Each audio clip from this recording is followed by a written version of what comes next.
Hola, soc Anabel Ejarque, soc l'agent d'ocupació i desenvolupament local de l'Ajuntament de Forcall.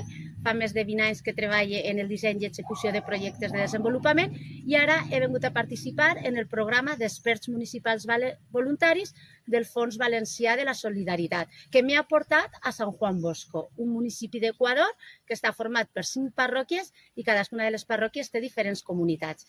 Jo m'he integrat dins de l'equip d'acció social que el que volien era un tècnic que els ajudara a dissenyar i planificar projectes de cara a presentar-los a diferents convocatòries d'ajudes. I ahí estic. M'he integrat en el programa, estem treballant, ja tenim alguns resultats, estem començant a ficar en marxa alguns dels projectes i la veritat és una experiència que recomano, que vos animo l'entrar a formar part en una altra entitat, el compartir l'experiència i animar-vos a tots a participar en el projecte.